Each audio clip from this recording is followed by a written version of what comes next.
ඉතින් ළමයි ඔන්න මම ආයෙත් වීඩියෝ එකක් ගෙනාවා ඔයාලට.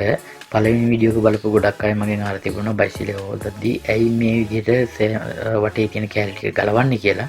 ඉතින් මම මේ බයිසිකලේ වටේ ආවරණ තෙල් ටැංකිය මේ හැමදේම ඉවත් කරලා බයිසිකලේ සේදුවේ. මේකේ අපි බයිසිකලේ හොදද්දී උඩින් විතරයි සෝදන්නේ.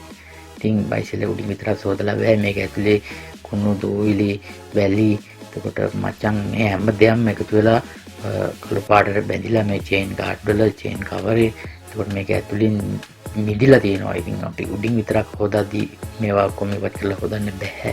අපි මේක ගලවන්න දන්නේ නැහැ. ඉතින් මම මේ සියලු ආවරණ ඉවත් කරලා මේක හොඳට සුද්ධ කරගන්න ඕනින්ද තමයි මේ ආවරණ සියල්ල ඉවත් කරලා මේක ඔයාලට පින්නේ සෝදලා.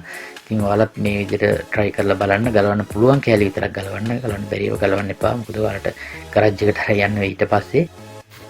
ඒ ඔයාලට හිතෙන දේ පහලින් කමෙන්ට් කරන්න මේ වීඩියෝ එක බලලා කොහොමද කියලා. ඒ වගේම මතක් කරලා subscribe කරන්න. තවත් ලස්සන වීඩියෝ ටිකකින් ඉස්සරහට හම්බෙමු. Thank you.